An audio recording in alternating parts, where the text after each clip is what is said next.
Lesson 3.1, Solving Quadratic Equations. How do you solve a quadratic equation by graphing and algebraically? Let's go ahead and review the difference of squares. Difference means that it is subtraction. And if it's not a subtraction problem, you can't do it because then it's not a difference. Squares means that you could take the square root of the leading and of the ending.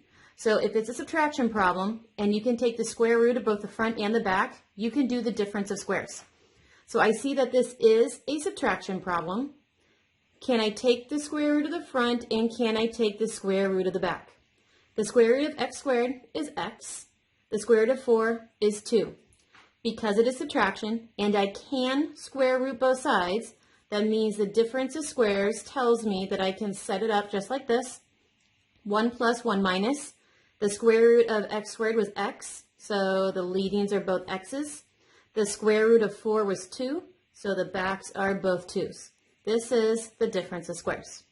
Let's go ahead and do it to this one. It is a subtraction problem. Can I take the square root of the front and can I take the square root of the back? Square root of 9x squared is 3x. The square root of 25 is 5. The square root of y to the 4th is y squared. So here are my two parentheses, 1 plus, 1 minus. The square root of 9x squared was 3x, so 3x's go in the fronts.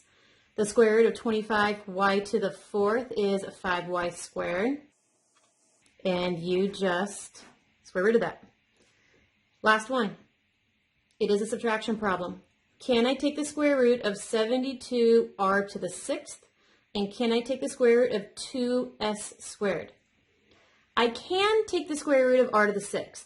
The square root of r to the 6th is r to the 3rd. But I need to take the square root of 72. There is no number that I can multiply to itself and get 72. So I actually cannot fully take the square root of 72 r to the 6th. I can take the square root of s to the 2nd. Square root of s to the 2nd is s, but I cannot take the square root of 2. No number multiplied to itself will give me 2, so I cannot take the square root of that either. Since neither of them work, that means I cannot do the difference of squares on this problem. But wait, what were we supposed to have done at the very, very beginning? The first thing that you were always supposed to do is look for a GCF.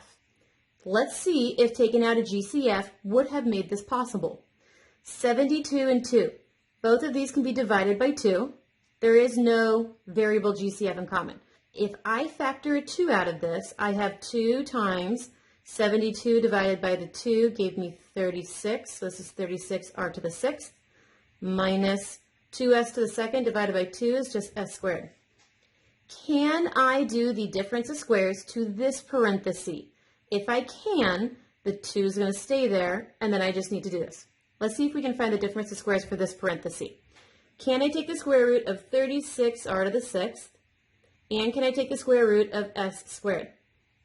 Square root of 36 is 6. The square root of r to the 6th is r to the 3rd. The square root of s to the 2nd is s. I couldn't do it before because I missed the GCF. If I factor out the GCF, I can do it now. So what is my final answer? The 2 that was taken out at the very, very beginning. Here are the two parentheses for the difference of squares. The square root of the front is 6r to the 3rd. And the square root of the back is s. So this is my difference of squares. There are 3 problems left that I would like you to do for independent practice.